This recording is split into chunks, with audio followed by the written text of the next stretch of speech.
Gracias a todos por venir. Hoy van a escuchar una velada deliciosa, un recital encantador,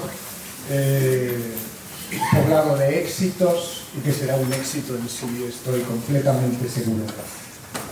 Vamos a alternar cada uno de los bloques musicales con un pequeño comentario que correrá a mi cargo. Los bloques están ordenados cronológicamente, de modo que podamos seguir una especie de historia de la música lírica. Comenzamos entonces con el barroco. Escucharán el Largo de Jerjes y la Shakebianga de Händel. Händel estuvo a punto de morir por un duelo en plena juventud a manos de su amigo y rival en la ópera de Hamburgo, Johann Mattheson. Frenó la estocada un gran botón de su casaca. El lance terminó con ambos duelistas brindando largamente por la amistad y la vida en una taberna local. Händel tenía un carácter de abrigo, pero cuando sonreía, según sus contemporáneos, era como el sol después de la tormenta. Su pasión fue siempre la ópera, y se desvivió por ella en Londres hasta el punto de sufrir un ataque de apoplejía debido al exceso de trabajo. Poco después de su muerte, toda la obra dramática pasó a mejor vida, engrosando el catálogo del olvido. Durante mucho tiempo, las únicas arias de las óperas de Händel que se oían con asiduidad eran las dos primeras piezas del presente concierto, y en ambos casos asociadas a un contexto muy distinto del original, como música de bodas. El Largo de Händel, que no hace alusión a lo grande que era, y lo era en todos los sentidos, es una transcripción instrumental de un aria de la ópera Jerjes, que fue estrenada en 1738 por el gran castrado Caffarelli, al menos en la versión händeliana. La inspiración primera de esta declaración de amor a un plátano, el árbol, ¿se entiende?, es de su rival Bononcini, que la estrenó en Roma allá por 1694. Händel justificó el préstamo cínicamente. Tiene ideas demasiado buenas, no sabe qué hacer con ellas. Para más Imri, quien debió abandonar Londres tiempo después por una acusación de plagio, fue el propio Bononcini. Pero al César lo que es de César. La lengua de Dante fue desde el principio el lenguaje internacional de la ópera, y desde muy pronto Händel, un alemán nacionalizado inglés, el mejor embajador del melodrama italiano. Primero se traducían los recitativos a la lengua de Shakespeare, pero los ingleses, cansados de no entender más que la mitad, decidieron no entender nada. Después de todo, dejarse llevar por la música no es mala forma de comprender sus emociones. Algo parecido sucede con la Shakebianga, porque ha celebrado en miles de bodas el triste destino de quien pierde la libertad. Afortunadamente los novios no conocen la letra y se dejan llevar por el amor de la música y la música del amor. Händel también reutilizó material, en este caso propio, para tan maravillosa aria, basada en una zarabanda muy española de la primera ópera del compositor, Almira, reina de Castilla. Que disfruten del concierto.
Mozart. Con las emociones humanas y su música sobrehumana, Mozart creó una asombrosa colección de obras maestras para el teatro en apenas 36 años de vida. Como si fuera consciente de la urgencia, no perdió tiempo. A los 11, y en latín, compuso un intermedio dramático titulado Apolo y Jacinto. Poco antes, el príncipe arzobispo de Salzburgo, incrédulo sobre el talento del niño, le había encerrado para que compusiese, sin ayuda del padre, el primer acto de un gran oratorio sobre el deber del primer mandamiento. No parecen argumentos muy propios para un niño, pero su talento, su genio, había nacido plenamente maduro. Ya en Viena, y libre del padre y el arzobispo de Salzburgo, las figuras que encarnaban la mediocridad del poder y la rigidez provincianas, Mozart le puso música en el rapto del serrallo a una exótica aventura de liberación que protagonizaba en su propia vida. Les cuento. La heroína se llamaba como su amada Constanza, y ambas eran prisioneras. La madre y el tutor de las Weber, que propiciaban encuentros eróticos para luego censurarlos, obligaron a Mozart a firmar un contrato prematrimonial por el que se comprometía a una cuantiosa indemnización si no se casaba en breve con Constanza. Ella rompió los papeles airadamente, atándole sin malicia por el más eficaz lazo del agradecimiento. Mozart no raptó a su prometida, pero se casó sin la aprobación de Leopold, del padre. Algo es algo. De la inocencia del amor y sus maliciosas asechanzas habla Las bodas de Fígaro, cima absoluta de la historia de la lírica sobre un magistral libreto de Lorenzo da Ponte. El mismo Brahms, que nunca compuso ópera, no comprendía cómo una obra tan redonda había sido posible. No hay descanso para el asombro en esa loca jornada donde todo es gracia y verdad, ligereza y hondura, caos y precisión. De su clara alegría y arrebatado entusiasmo da buena cuenta una obertura donde Mozart nos hace comulgar con el endiosamiento de la euforia. El joven querubino proclama en la serenata Voi che sapete su amor universal. De los excesos del corazón habla la lengua y se declara a todas las mujeres con una pasión tan inefable como elocuente. No encuentro paz ni noche ni de día, pero soy feliz languideciendo así. Nuestro Lope de Vega lo dijo para siempre.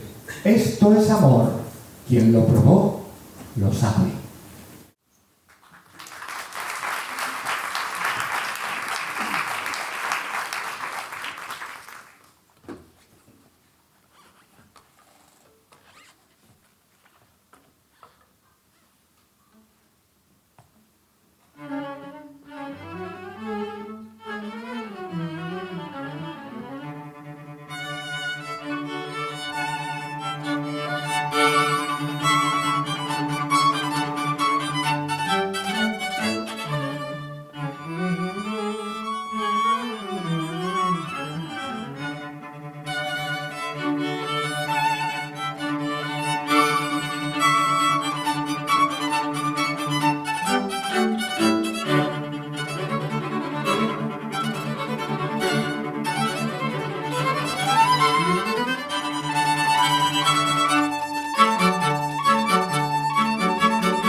atrás, mi querido siglo XVIII, y nos vamos de la mano de Verdi al decimonónico romanticismo. Aunque hoy resulte solo un detalle pintoresco, Verdi nació en Francia, en el Ducado de Parma, entonces Galo. Pero su nombre se convirtió en un acrónimo monárquico: Vittorio Emanuele, Re d'Italia. El fervor con que su público gritaba «Viva Verdi» era tan melómano como patriótico. A instancias de Cavour, Verdi aceptó ser diputado en el primer parlamento italiano. Casi desde el inicio fue algo más que un gran músico. Era el altavoz de un pueblo. Cuando al final de I Lombardi la prima crociata los cruzados gritaron «Hoy la Tierra Santa será nuestra», siguió un espontáneo «Sí». Desde el público, rubricado con un aplauso unánime. En un dúo de Attila, cuando el general romano Ezio canta «Tuyo será el universo, deja Italia para mí», en el teatro se oyó «Para nosotros, Italia para nosotros». En Nabucco creó el coro más célebre de la historia, un lamento de esclavos que, añorando la patria perdida, ponían voz a otras esperanzas.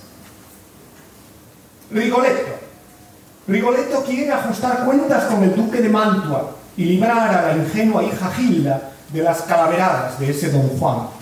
Pero un asesino a sueldo del jorobado termina matándola por error para que se cumpla fatalmente una maldición. Nada hace reír en esta obra cuyo protagonista es un bufón. Me permiten contarle una pequeña anécdota. Cuentan que un hombre desesperado buscó ayuda y el médico le recomendó la actuación de un payaso que le quitaba las penas a cualquiera. Entonces supo que no había remedio, porque el payaso era él. Verdi esquiva magistralmente los números cerrados para deslizarse por las sinuosas intrigas de la corte, pero nos regaló una joya del repertorio solista con La Donna è mobile, un aria tan pegadiza que prohibió que se cantase antes del estreno para asegurarse el éxito de la sorpresa. El escándalo que acompañó en 1853 al estreno veneciano de La Traviata, inspirada en La Dama de las Camelias, era comprensible. Una historia contemporánea, aunque llevada a escena inicialmente contra los deseos de Verdi y su libretista Piave, con el distanciamiento de un vestuario de época, puso al público ante el desagradable espejo de una moral deformante que convertía a la decencia en obstáculo de la felicidad. La extraviada, que es lo que significa la Traviata, que luchó por su placer contra las convenciones burguesas y por delicadeza se rindió a ellas, acabó sus días conforme a otro hábito no menos convencional, la rutina romántica de una muerte prematura por tuberculosis. Se dice que harían falta 3 sopranos distintas en función de las exigencias de cada acto para encarnar a Violeta, pero un solo creador verdadero supo darle vida y coherencia a esa flor, descuidada primero en la fiesta, rechazada luego en el salón y marchita finalmente antes de tiempo en plena primavera. Una flor que antes de despedirse del mundo canta con todos en la fiesta de la juventud la urgente alegría de la vida. Brindemos por ella.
Seguimos nuestro concierto con la música francesa, así que vamos a prestar oído a las malicias de Salomé.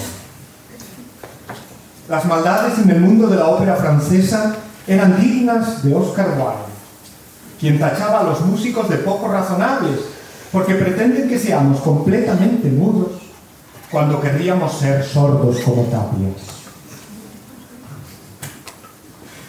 Ravel decía de Berlioz que era el peor músico de todos los genios.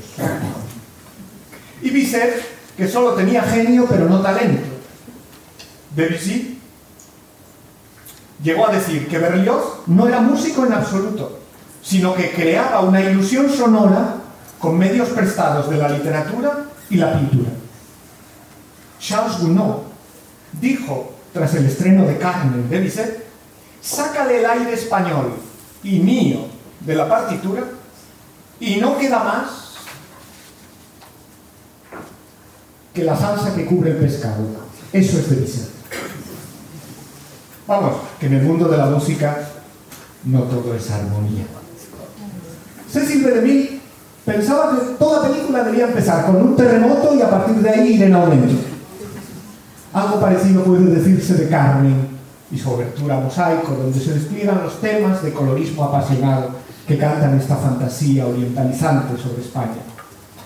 Y desde luego, Bizet sabía hacer mucho más que sazonar. Con lírica delicadeza, crea una hermosa transición entre actos, cambiando musicalmente el espacio teatral con la melodía inolvidable que escucharán después. El cuco de Bizet, algo de razón tenía uno, había tomado en el nido ajeno de Sebastián Iradier la música de su célebre habanera para cantar al pájaro rebelde del amor. La letra, esta vez del propio Bizet, describe el encanto voluble de ese pájaro que solo obedece a su propio capricho. Entre el arreglito, que así se llama la habanera original de Iradier, y el arreglo de Bizet no hay color. En esto del arte no cuenta quien llega primero, sino más alto. Con Meyerbeer la ópera francesa había alcanzado magnitudes ciclópeas, como la arquitectura decimonónica La lírica fue abandonando la nobleza griega para tapar sus burgueses miserias con el volumen imperial de una Roma romántica. El clasicismo mal interpretado y la rígida amplitud de la Grand Opéra, me ha quedado muy de rígida amplitud, Grand Opéra, se derrumbaron ante la sensualidad orientalizante de un gusto proclive a lo exótico en el retrato de amores imposibles y figuras femeninas imponentes. Para Berlioz, la Ceilán de los pescadores de perlas es tan exótica como la España de Carmen. Los ecos sensoriales del este, siempre de gusto francés, seguirán tintineando en las campanillas del Acmé de Leo Delibes y acariciándonos con el celebérrimo dúo de las flores de la misma ópera, perfumándonos con un denso bucolismo verbal que lo deguste.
por si la siguiente ya la había presentado Javier.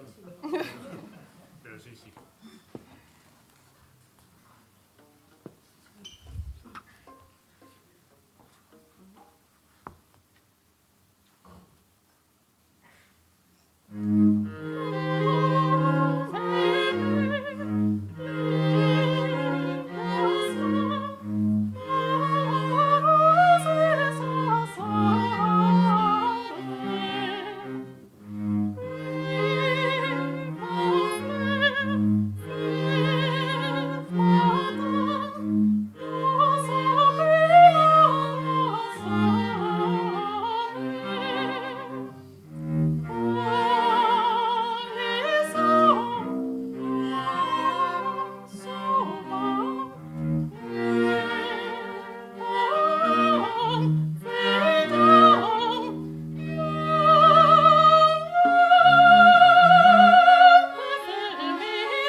Bueno, me he pasado la vida hablando de música y ahora la música me devuelve el favor acompañando mis palabras. Así que quiero terminar agradeciendo a Sonsoles y al Cuarteto Arpeggio que me hayan regalado esta oportunidad. Gracias.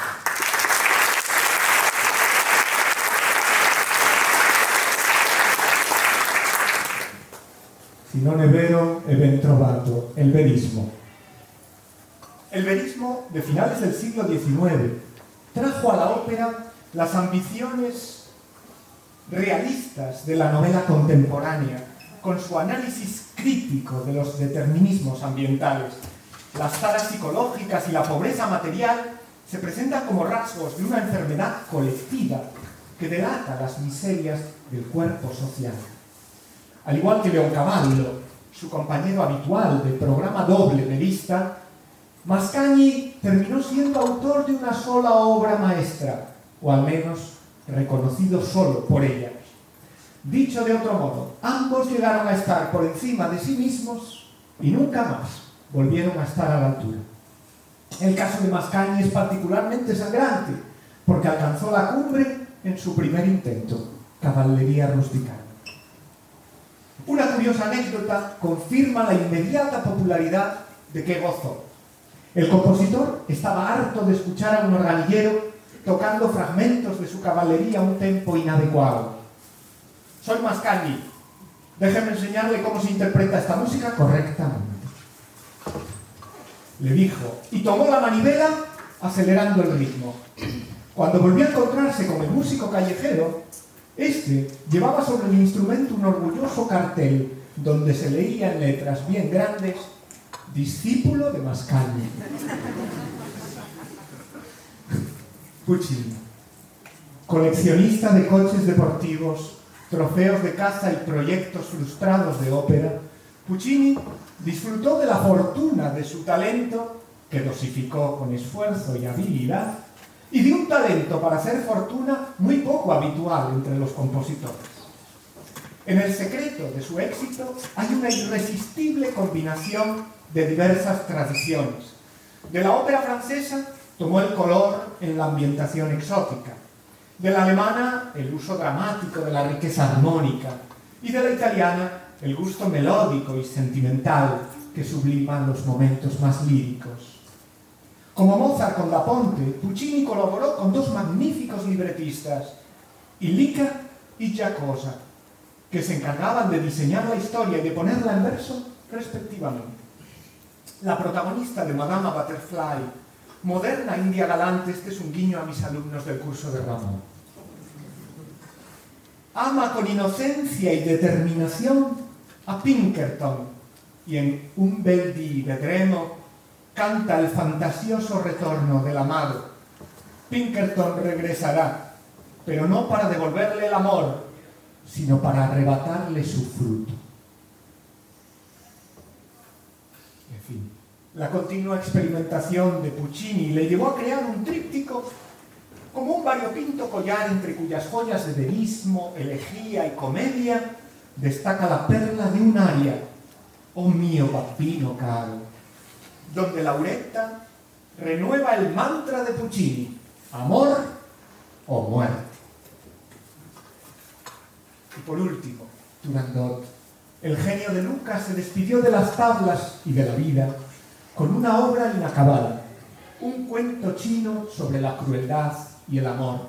En Nessun Dorma, el ingenioso y desconocido príncipe que se casará con Turandot si ella no averigua su nombre, si ella no averigua su nombre, anticipa la victoria con las mismas palabras con que la inabordable Turandot pretendía evitarla.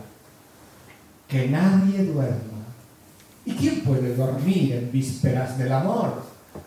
El cáncer de garganta que padecía Puccini dejó muda a la princesa Turandot. Cuando Toscanini estrenó la ópera, se detuvo en la palabra poesía, la última que el maestro llegó a poner en música. Algo que no se llama azar rige estas cosas. De terminar la obra se encargaron Alfano primero y Berio después, pero todo había acabado antes, cuando Puccini escribió el verso final en el poema inconcluso de su vida. Muchísimas gracias.